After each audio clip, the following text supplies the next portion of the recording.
Oh man, welcome back, ladies and gents. Our Cape Town Daily family went to the World Science Forum and it was absolutely amazing. And if you don't know what that is, let me tell you in a couple of sentences. The World Science Forum 2022 was held in Cape Town recently. The event originated in Hungary as well as the first time it has ever been held in Africa. The WSF brings together scientists, researchers, policymakers from all over the world to discuss issues pertaining science as well as the society. Yes, the theme for this year was science and social justice, and it also included panel talks from the exhibitions, and some of the exhibitors especially would use, like, they were focusing on involving young people, especially when it came to science. So let's check out what the Cape Town Daily team was up to. Yes. I am at the Cape Town International Convention Center for the World Science Forum 2022, and right here I am joined by Christy Carden, who is the director of the Future Water Institute, and we are at the exhibition of the University of Cape Town, where they are exhibiting science for climate justice. Christy, how are you doing? And please tell me more about what this research is about. This research is to try and highlight collaborations across the university of institutes, research institutes and units working to try and connect science with civil society. So to try and understand how we are getting climate policy wrong, how are we going to be able to actually work better together across collaborations to deal with issues of climate justice.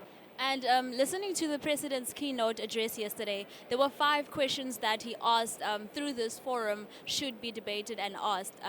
One of which was, what role should science play to enable a just climate transition? So what would your take be on that? Yeah, I mean, absolutely, it's about communication. It's about communicating our science findings in a way that the man on the street or the woman on the street can understand and put into play in their own daily lives. So yeah, that's our big role as researchers. I think what drew me to this exhibition were all the colors and like just the fun experience from afar. So can you tell me what this exhibition is all about? Yeah, thanks very much. So we're a media and communications company, and we work with researchers and research organizations, and we help them to think about how to communicate their work for maximum impact. And of course, when you want to talk to public audiences, you really want to make things fun and exciting and interesting and vibey, and so that's what this exhibition really represents. The complexity of science often sometimes makes it difficult for people to really understand the importance of it.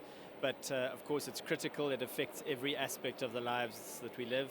And it's really important for public audiences, people outside of science and research, to have a sense of how powerful it is and how rewarding it can be. So that's really the Jive Media Africa idea, and it's why we've used these bright colors to really bring about some positive change in the world.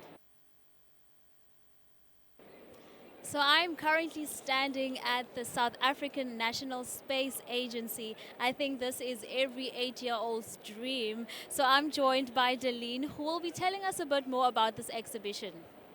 Thank you very much. So the South African National Space Agency is celebrating 11 years this year. It was established with several heritage space programs to enable us to execute the South African space program. And we've had a very good year. We've just launched our 24/7 space weather operations facility. That means we monitor the near space environment for solar storms that can have a negative impact on our technological systems. And from the state-of-the-art new facility based in Hermanus, we can give out warnings about solar storms that impact things like navigation, communications, and have an increased radiation risk. So at this exhibition, you can see we have a spacesuit right here next to us. And this spacesuit was actually in space. It was worn by the second woman in space. She was a Russian cosmonaut. And so we use the suit and we show kids the suit to inspire them to go into the STEM fields and to open their minds to the possibilities that there is in the future and in the space industry. We are currently joined here by Lungile Ikaneng, who is from Science Spaza. When I look at this, I see inclusion, I see innovation, and I see youth. How are you doing today? I'm good, thank you so much. Thank you very much for joining us. Do you mind just telling us a bit more what Science Spaza is all about? Science Bazaar is all about engaging youth in science, and it's also introducing and making it understandable and fun to the kids as young as from grade 5 and 6, where they can start reading to understand. So Science Bazaar is just like that.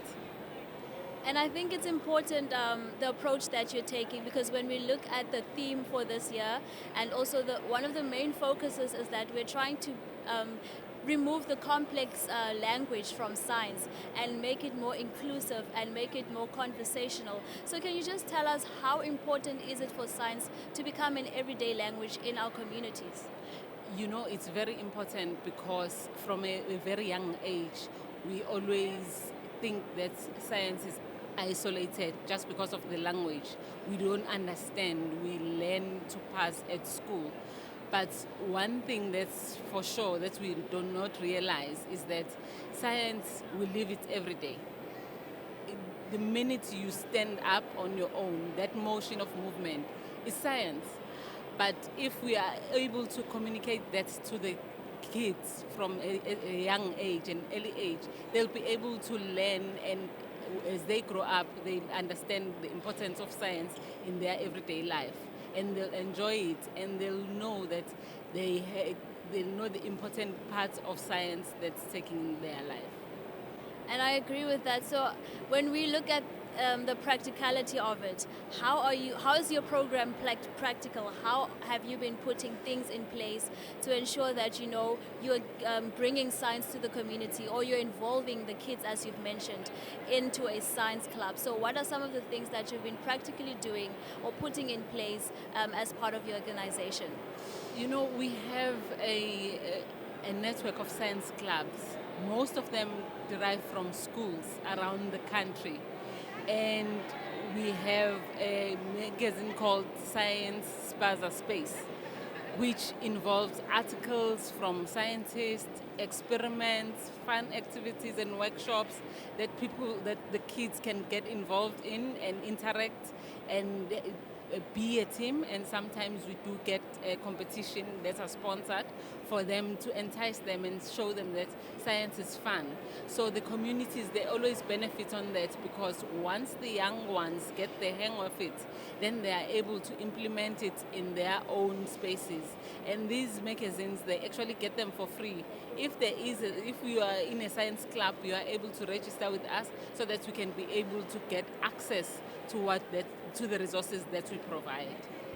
And speaking about that registration process, how do then people get access to information, or how do they become a part of Science Spaza? It's very easy with Science Spaza to be involved, because what we do is we do have a form where you can just register with us on our website. It's www.sciencespaza.org. So if you go there, you are able to just register your club, and you tell us how many of you are in that club, and we are able to send you the copies that will make sure that each and every individual is able to have a copy of their own of the Science Bazaar space. And that way you are able to do the activities in the practical form, where you are able to cut where you have to cut, or color where you have to color, or draw where you have to draw. So I just want to ask this, what is the age group of the kids that can become a part of this organization? From grade 5 to technically grade 9.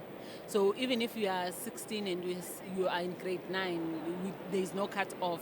Even if you want to continue and you are in grade 10, because once people are in a club, they're actually in that club for the rest of their schooling years. So there is no cut off, but we start from grade 5, because from grade 5, most of the kids, they are already interested in reading, and they are able to read on their own with understanding. The good thing about the Science Plaza space is that once an issue, maybe there's the latest issue, the previous one remains with you. So you are able also to go back and read on your own and learn things on your own.